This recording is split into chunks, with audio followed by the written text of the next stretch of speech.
quando guardi tutto questo, non ti chiedi, ma veramente hanno fatto tutto da soli? Nessuno ci crede. Nessuno ci crede. Invece è così. Pensa che è così. Uno pensa che qua, sai, sono venuti i marziani. E invece no, ha fatto la mente umana, la mente diabolica. Una mente diabolica.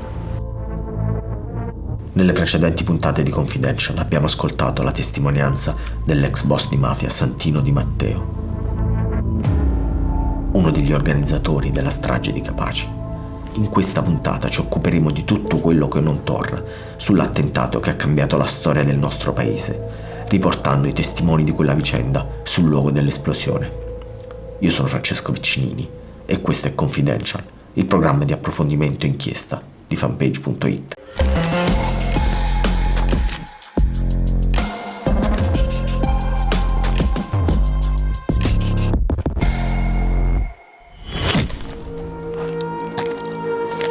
Dove ci troviamo ora?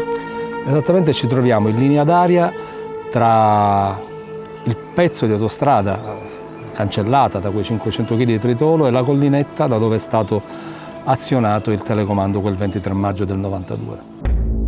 Era un sabato pomeriggio di fine maggio, c'era caldo, c'era già bel tempo. Mi ricordo quel boato, che non fu un singolo boato, ricorda uno strappo, una serie di singoli boati uno dietro l'altro. Pensavo che fosse saltata in aria un'autocisterna piena di gas, di carburante, in piena autostrada. Non pensavo che degli uomini, per uccidere un altro uomo, avessero deciso di fare saltare in aria un pezzo di autostrada.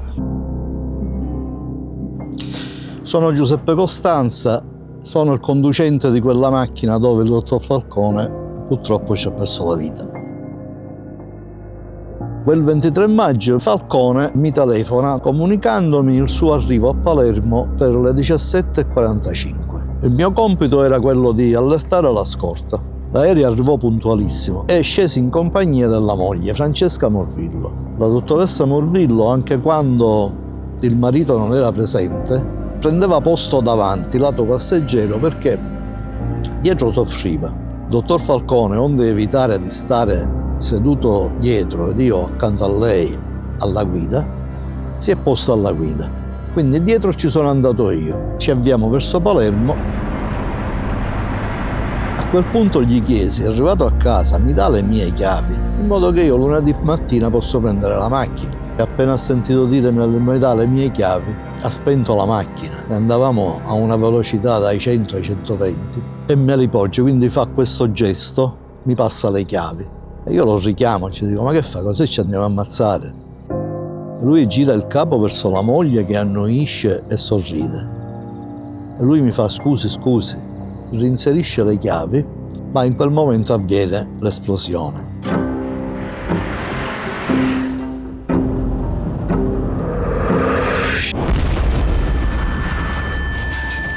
Che cosa succede esattamente durante questa esplosione?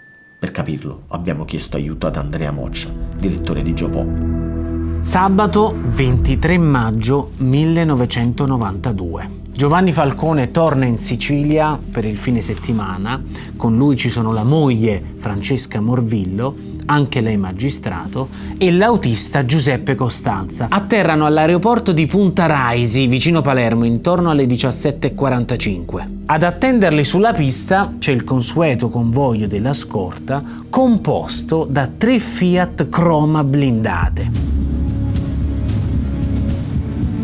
Le 3 auto della scorta erano in fila, quella di Falcone era nel mezzo, guidava lui e la velocità non era di 160 km/h, ma tra 100 e 120 come dichiarato da Costanza. Arrivati in corrispondenza dell'uscita di Capaci, successe questo.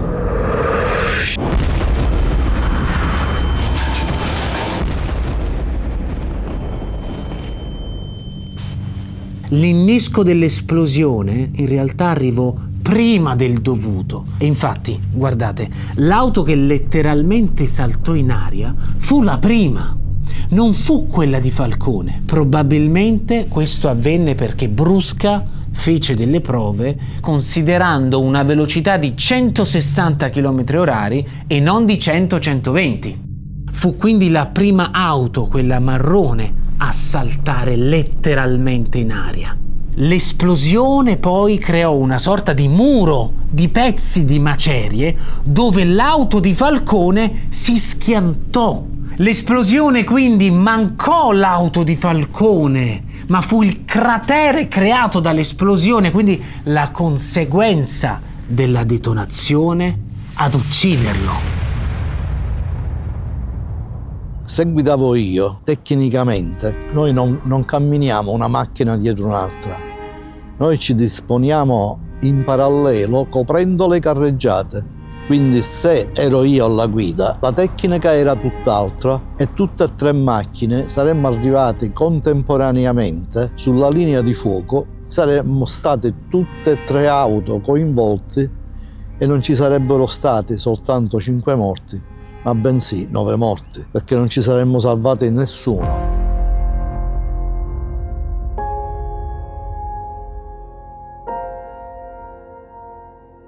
Giovanni Falcone viene ucciso in Sicilia dalla mafia. Questa è la storia per come tutti la conosciamo, ma a Confidential vi vogliamo raccontare un'altra storia, più difficile da accettare. A uccidere Giovanni Falcone non è stata solo Cosa Nostra. A gennaio del 1991 andò a Roma a ricoprire il ruolo di direttore generale degli affari penali e si disse che scappò da Palermo, così come si disse che la bomba all'Addaura se l'era messa lui per fare carriera. Per molti palermitani ormai Falcone era a Roma, aveva preferito una poltrona più comoda, aveva ceduto al richiamo della politica, quindi aveva abbandonato la lotta alla mafia rischiando la vita ogni giorno. Tutte maldicerie che dicevano per metterlo in difficoltà. Lì andò a istituire quella struttura che oggi si chiama Direzione Nazionale Antimafia, che non esisteva, è stato lui a volerla. E lui ne sarebbe divenuto il capo. Falcone gira a Roma senza scorta. Per questo inizialmente la mafia progetta di ucciderlo lì, nella capitale. Partì un comando 2 mesi prima di Capaci, composto da 4 super killer, che cominciarono a studiare le loro abitudini. Addirittura scoprirono qual era, si dice, il ristorante dove andava solitamente a mangiare. Bastava prenotare un tavolo, accanto a quello del dottor Falcone sarebbe bastato un solo colpo di pistola per consumare la loro vendetta, senza fare scuscio. L'uccisione di Falcone poteva avvenire anche a Roma. E invece si sceglie la Sicilia per farlo. Perché nella logica corleonese bisognava affermare con forza, con violenza, una violenza che doveva essere sentita sino a Roma, della forza di Cosa Nostra. Invece no, Totorrina, questo è uno dei grandi misteri. Richiama questo comando, dice loro di rientrare in Sicilia perché bisognava ammazzarlo quando lui rientrava tutti i fine settimana nei modi che purtroppo conosciamo tutti.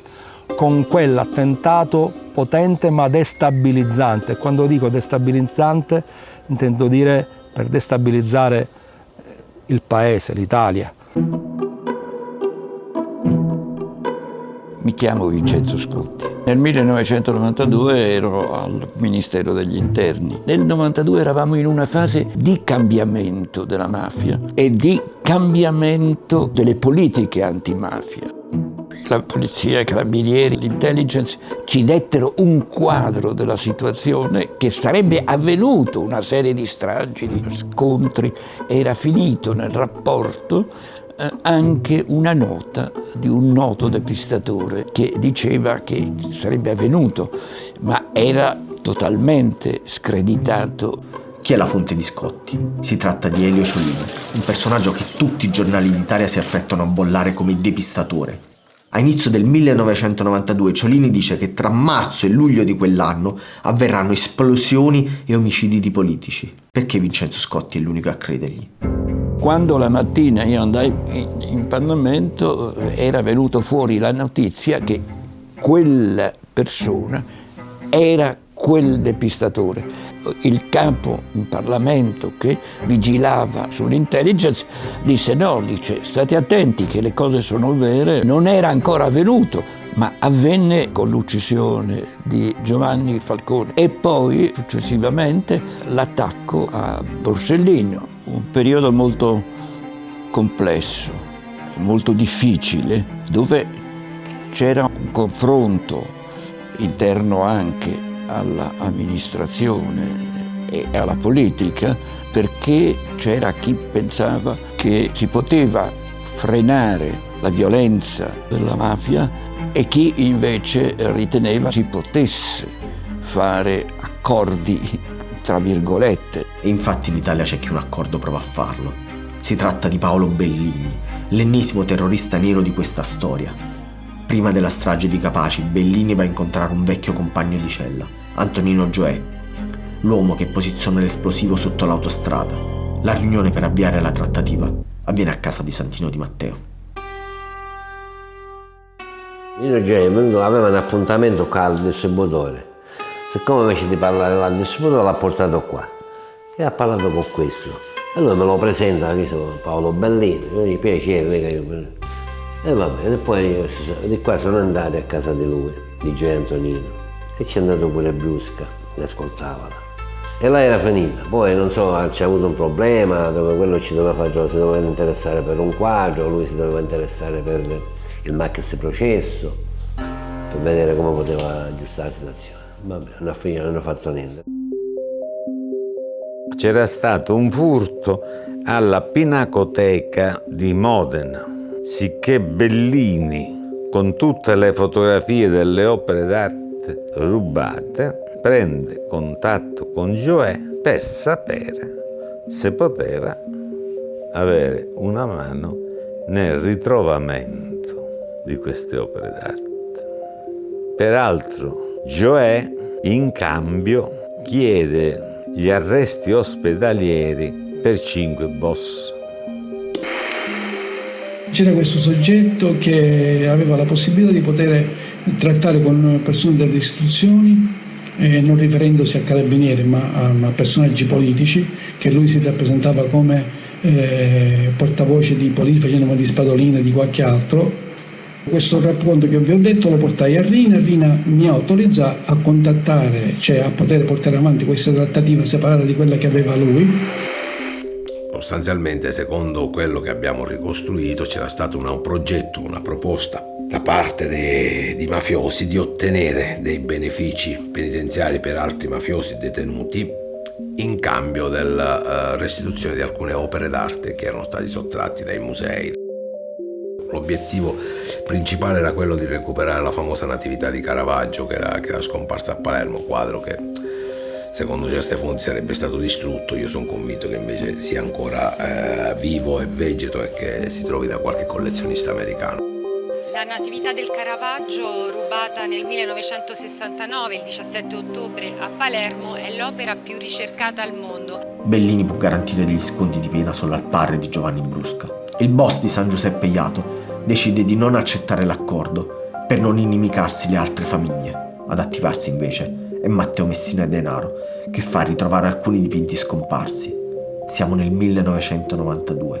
Matteo Messina Denaro sarà latitante fino al gennaio del 2023.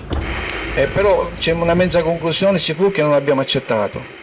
E cioè? Che abbiamo offerto delle opere d'arte che a sua volta avevamo trovato tramite Messina Matteo Denaro di Trapani e volevano concedere solo gli arresti domiciliari per mio padre. A quel punto abbiamo rinunziato.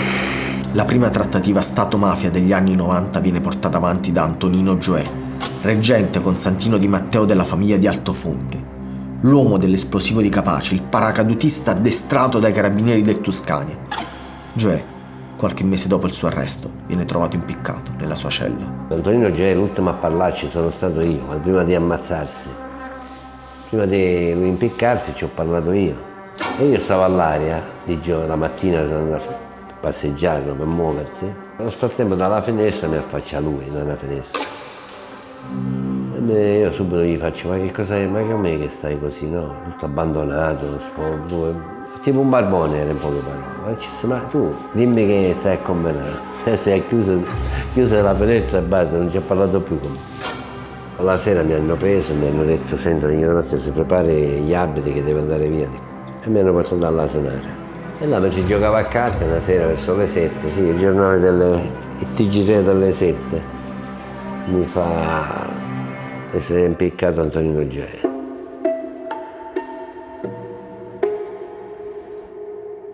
Che il suicidio di Gioia in carcere è un suicidio avvolto nel mistero. Gioia lascia una lettera, l'ha scritta lui, non l'ha scritta lui, c'è chi gliel'ha fatta scrivere, sono tutte una serie di misteri sul suicidio di Gioia su cui preferirei non parlare, insomma.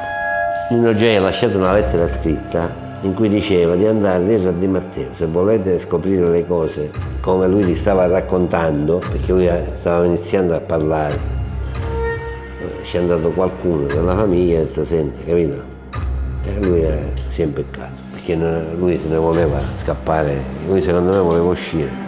La versione ufficiale è che a Capaci sono stati utilizzati 500 kg di tritolo, ma nelle perizie ufficiali vengono ritrovate tracce di un altro tipo di esplosivo di tipo militare, esplosivo al plastico. L'unico che poteva conoscerne davvero la composizione è l'uomo che lo ha posizionato sotto l'autostrada e che è appena morto in carcere, prima di poter testimoniare. Ricordo Santino Di Matteo che descrisse un materiale granuloso che bruciava alle mani, che peraltro doveva essere poi mischiato con altro materiale. Senta, ritorniamo adesso all'esplosivo. Quindi 4 sacchi contenuti, cioè la descrizione di questi sacchi lei l'ha fatta, ma la descrizione di questo esplosivo, il travaso lo fa lei dai sacchi ai bidoni? Al bidone? No, l'ho fatto io con Agrigento, c'era Agrigento, abbiamo messo. E com'era questo? Era come il sale bianco. Dava fastidio al... Sì, dava fastidio al naso, bruciava pure il naso. La sostanza granulosa di cui parla Santino Di Matteo è nitrato d'ammonio, un composto chimico che serve come accelerante per gli esplosivi. Ma nel verbale sulla strage di Capaci, Giovanni Brusca parla di sacchi di Semtex apparsi accanto a quelli di tritolo portati dallo stesso Santino Di Matteo. Una dichiarazione che Brusca, nelle successive udienze, non ripeterà mai più. Il Semtex è un esplosivo al plastico, utilizzato prettamente in ambito militare. Ora, il nome dell'esplosivo non è detto che sia conosciuto ab inizio, si può essersi formata una stratificazione di cognizioni. Queste sono le cosiddette prove neutre, che sia in positivo che in negativo non alterano la vicenda, il complesso della vicenda. Perché se non era questo tipo di esplosivo, era un altro riferito, che cosa cambiava? Che il Semtex è tracciabile. La polvere e quelle cose l'abbiamo lasciate qua. I detonatori? O era questa casa o era quella là. Comunque qua era questa, una dei due. Che allora c'era una baracca. Io guarda, 40 anni fa non c'erano queste case. Poi di là l'hanno spostato qua. Finito? Piano piano. Piano piano poi facevano non so che facevano i sacchetti, non so. E entravano di qua, no? Sì. Perché poi lo raccontavano, si mettevano dentro il tunnel, no? Il tunnel era molto più piccolo. Era più piccolo, ora è grande, che c'entra. Era molto più piccolo. Infatti lui diceva sempre che ci mancava l'aria. Nino Gioia? Sì, dopo che lui, capito, poi diceva, io morivo quando mi infilavo là dentro. Santino Di Matteo non è il solo a ricordare quell'attentato. C'è anche Antonio Vassallo, il fotografo che per primo arrivò sul luogo della strage. Mi ritrovai ai piedi di quell'autostrada. Ai piedi di quell'autostrada che non c'era più. C'era una voragine larga decine di metri e la mia attenzione è subito attirata da questa macchina bianca, guardando dal basso verso l'alto, in bilico sull'orlo di questo cratere. questo punto sono costretto a scappare perché contemporaneamente al mio arrivo dalla seconda macchina di scorta erano scesi 2 agenti ancora storditi, barcollanti. Uno di loro 2 a distanza comincia ad urlarmi a gran voce di allontanarmi e lo fa in un modo convincente, lo fa agitandomi contro il suo Mitra M12 in dotazione. Io davanti a quell'arma scappo. Io ritorno dopo una decina di minuti e sento forte il dovere di documentare il tutto fotograficamente. Comincio con delle fotografie panoramiche. Ricordo di aver fotografato quel folto gruppo di persone intorno alla croma bianca che con molta difficoltà stavano cercando di tirare fuori i feriti. E vengo avvicinato da 2 uomini. Mi dicono di essere 2 poliziotti in abiti civili, in totale completo jeans. Mi dicono di essere poliziotti facendomi vedere velocemente un tesserino e mi chiedono di consegnare il rullino fotografico.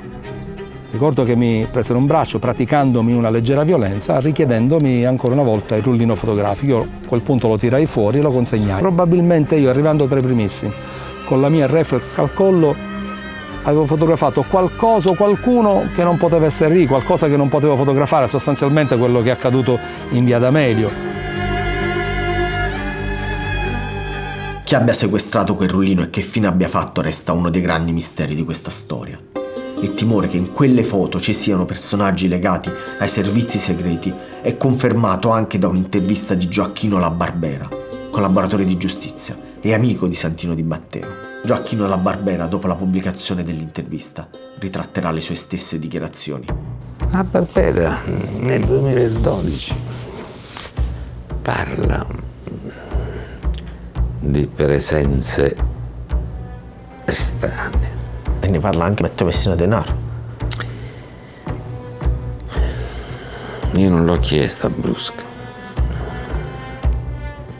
anche perché è una questione troppo delicata. Non posso io chiedere a Brusca di sforzarsi di ricordare. No, questo non spetta a me. Ed io deliberatamente non gliel'ho chiesto. Anche Vincenzo Scotti, l'autorità che nel 1992 vigila sulla sicurezza interna del nostro paese, ha grossi dubbi sulla capacità della mafia di realizzare un attentato così complesso. Non c'è stato nelle esperienze di attentati nel mondo di un attentato che viene consumato con una tecnologia molto raffinata che consentiva di colpire e far saltare la macchina a distanza di centinaia di metri. Gli strumenti utilizzati sono i più raffinati, siamo al di là della tradizione della mafia. Far saltare in aria un'auto in corsa è complicatissimo, richiede precisione e capacità di calcolo. Per questo non è mai stato fatto prima e per questo non sarà mai fatto dopo. E voi giustamente vi starete chiedendo, ma perché è così difficile colpire un'auto in corsa con un'esplosione? Magari mi rendo conto perché non è immediato, non è intuitivo. Quindi pensiamoci un attimo. Un'auto a 160 km/h percorre in un secondo 44 metri. Cioè in un secondo fa quasi mezzo campo da calcio, per intenderci. Ogni decimo di secondo, quindi un decimo di secondo, percorre 4,44 metri. In 3 decimi è 13 metri più avanti. Questo significa che se sbaglio a premere il pulsante dell'esplosione anche di 1 o 2 decimi, le mie probabilità di successo diminuiscono mostruosamente. Cioè se premo dopo, la macchina magari è già passata. Se premo prima, la macchina è molto prima. Ma non è solamente questa la difficoltà, perché io dovrei, pensateci, dovrei calcolare anche quanto tempo passa tra il momento effettivo in cui schiaccio il pulsante e il momento esatto in cui c'è effettivamente l'esplosione. Cioè devo calcolare il tempo del ritardo del sistema che sto usando.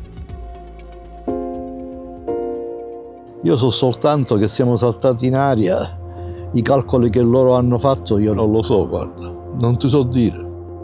C'è una cosa strana, perché sembrerebbe che Brusca abbia pigiato il pulsante e non è avvenuta l'esplosione. E poi è avvenuta. Quindi c'è un passaggio che non lo so. Gioè, più volte sollecita Brusca a premere il telecomando, ma Brusca invece si rende conto che la velocità delle macchine non è quella che loro avevano provvisto, perché la macchina andava molto più lentamente.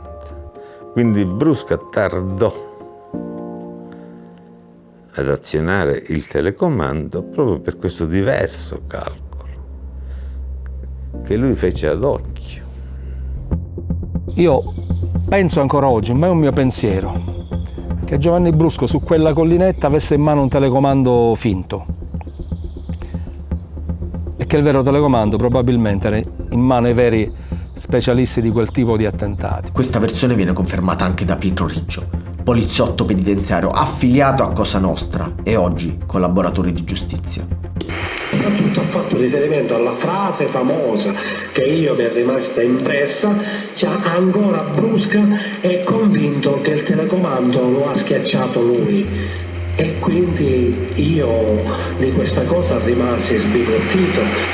È Brusca che ha premuto il pulsante che ha fatto saltare in aria Giovanni Falcone? Questo io non giudico questo una questione di rimente, no? Cioè chiunque avesse fatto saltare, no?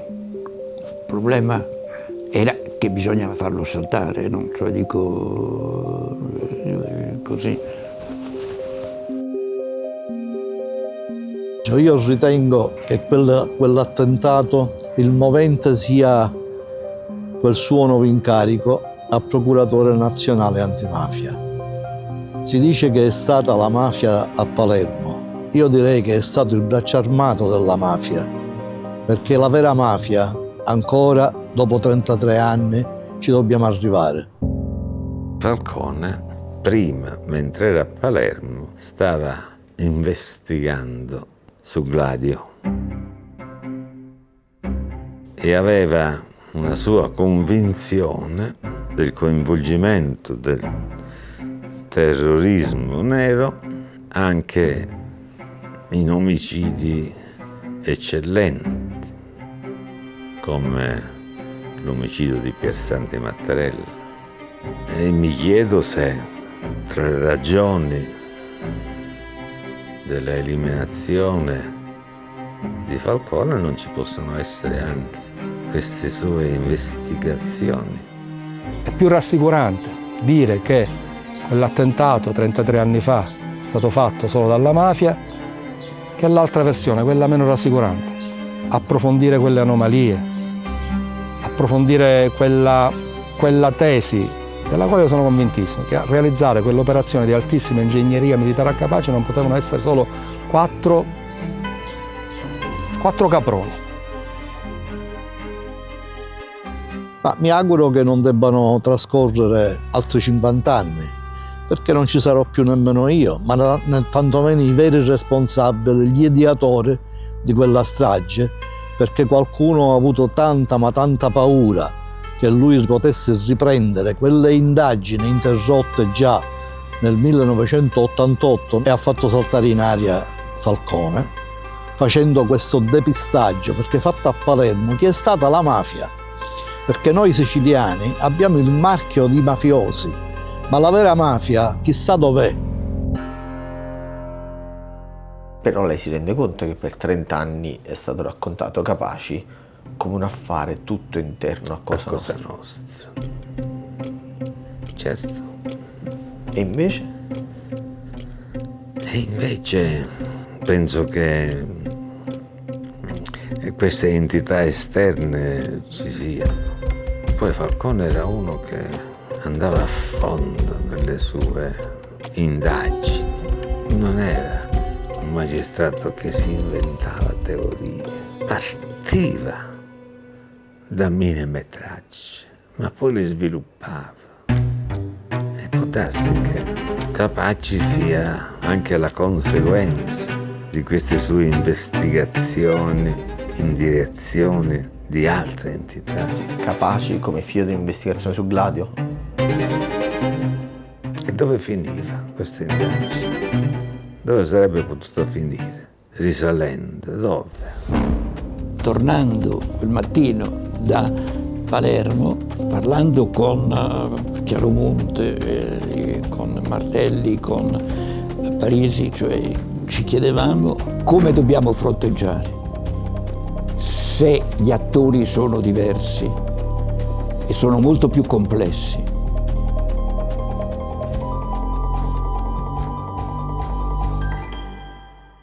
Dopo 2 anni passati a incontrare mafiosi, poliziotti, giudici e testimoni della strage di Capaci, ora forse sappiamo dove guardare per trovare le entità esterne che hanno aiutato Cosa Nostra.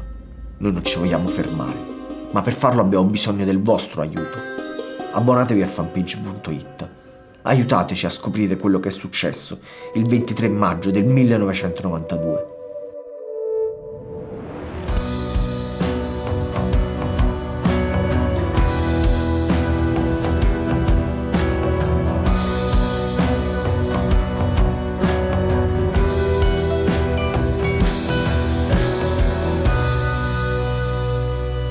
Tu hai 2 nipotine piccole. Sì. Pensi che quando saranno più grandi affronterai questo discorso con loro? Ma certo, io non ho problemi, purtroppo le cose erano andate così, punto, bene, che ci posso dire? Io ve lo racconto, ma purtroppo i tempi erano quelli, le persone erano quelle e basta. Io, che ci puoi dire? Che cosa puoi dire? Raccontarle e basta, che cosa posso fare? Non c'è niente da fare, tuo zio è morto per distruggere questa mafia, era il destino. È morto lui, è morto il dottor Falcone, è morto il dottor Borsellino, è morto tante persone, la polizia, per arrivare a tutte persone innocenti che si doveva arrivare a questo. Io non ho messo né facendo onore oppure ricevista, a me mi dispiace. Ho collaborato, l'ho fatto col cuore, ho collaborato e abbiamo fermato sta macchina di guerra. Io poi decidete voi quello che è giusto e sbagliato nei miei confronti. Per intanto io ho fermato questo. Ora pensateci voi quello che volete pensare su di me.